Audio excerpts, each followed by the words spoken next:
कैलाश की उस अंतिम और कठिन चढ़ाई के बाद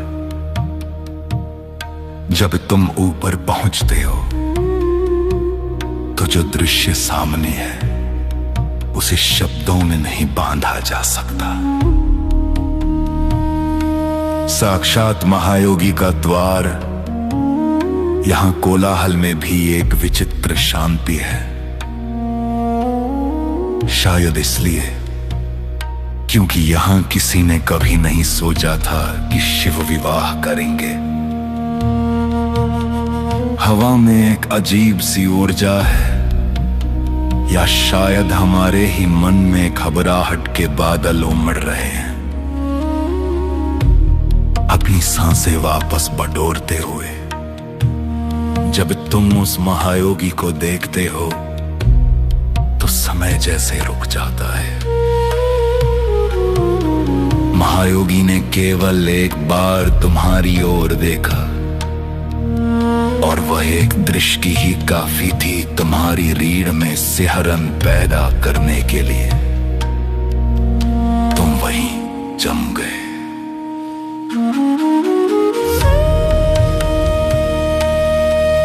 स्वर्णशिला पर विराजमान है महादेव। महायोगी अपनी ही लय में लीन है। मैं सोच रहा हूं, क्या मैं आगे बढ़ूं? क्या मुझे प्रणाम करना चाहिए? यहां के लोग इतने शांत क्यों हैं? कोई मुझसे पूछता क्यों नहीं? यात्रा कैसी रही? ये इंतजार, ये सन्नाटा मुझे बेचैन कर रहा है। मुझे जल्दी है, मुझे और भी बहुत कुछ करना है। मैं विवाह में आया हूं, पर मेरे मन में दुनिया भर की उलझनें चल रही हैं। वहां देखो, दो इंसान खड़े हैं जिन्हें समझ नहीं आ रहा कि वे यहां क्या कर रहे हैं। नंदी एक तरफ मुस्कुरा रहे हैं, गण महादेव को रेशमी वस्त्र पहनाने की कोशिश कर रहे हैं। ससुराल से आए कीमती तोहफे, पर शिव की उन रेशमी वस्त्रों में कोई रुचि नहीं है। उनकी आंखें तो उस अघोरी को खोज रही हैं। वे संकेत कर रहे हैं कि आओ और मेरे तन पर शमशान की भस्म लगाओ। यही उनका श्रृंगार है, यही उनका उत्सव है।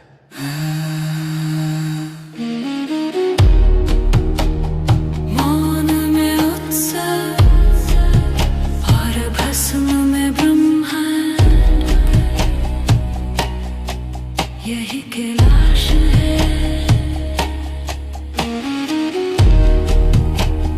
मान में उत्सव और भस्म में ब्रह्मांड। यही कैलाश है।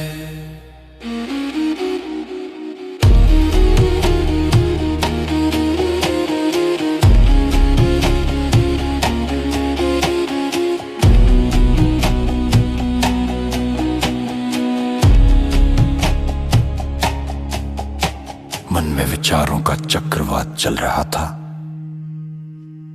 आंखों में सूरज की चुभन इतनी थी कि कुछ भी देखना असंभव था। थककर मैंने आंखें मूंद ली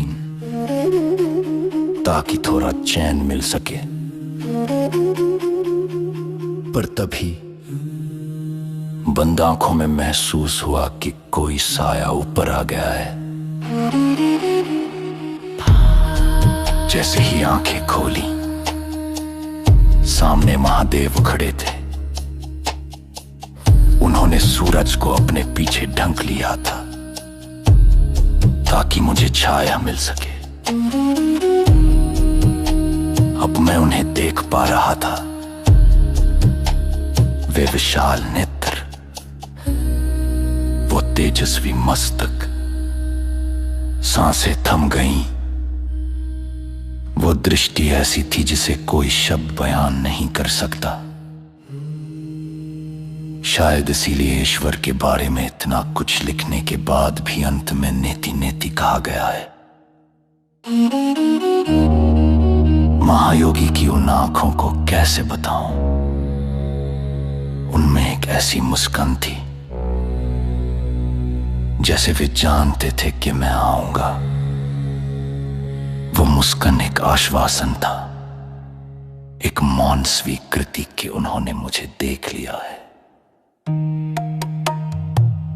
उस चंद सेकंड की दृष्टि ने मेरे भीतर सब कुछ बदल दिया।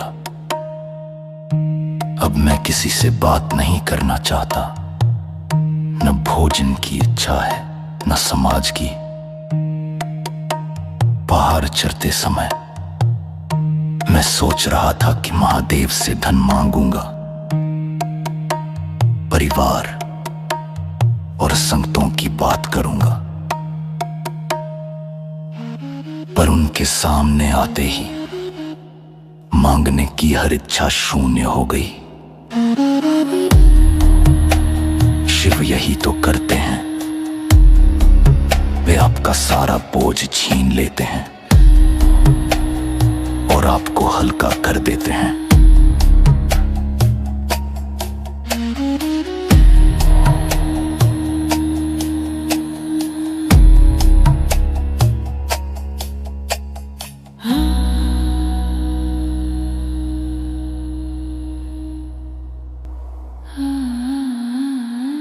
यहां मुख्य आकर्षण भोजन या भीड़ नहीं, बल्कि वह दूल्हा है जो स्वयं महाकाल है।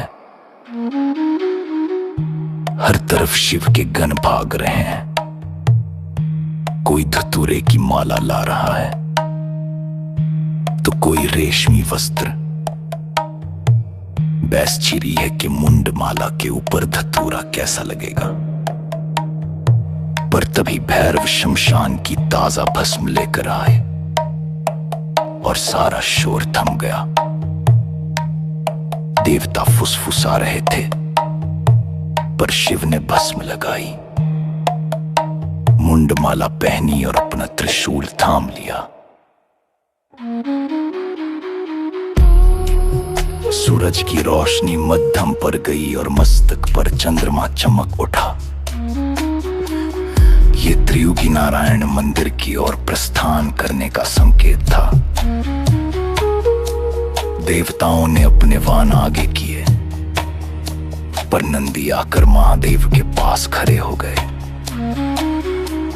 शिव के बिना उनके गण शक्तिहीन हैं, क्योंकि शिव ही उनकी ऊर्जा का स्रोत हैं।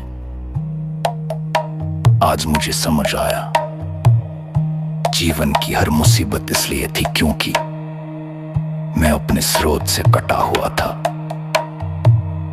उनके पास होते ही सब सुलझ गया। मेरा शरीर अब युद्ध की मुद्रा छोड़कर विश्राम चाहता है। वो ठीक हो रहा है, जैसे बच्चा दादा दादी की गोद में खुद को सुरक्षित महसूस कर गहरी नींद सो जाता है। महायोगी की उपस्थिति में मैं भी वैसा ही अनुभव कर रहा हूं। नींद आ रही है, पर एक बच्चा जो थका होने पर भी खेलना चाहता है।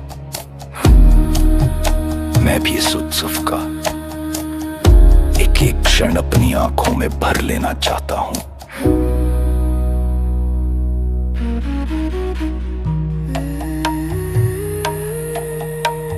स्रोत से मिलन और परम शांति, यही शिव है।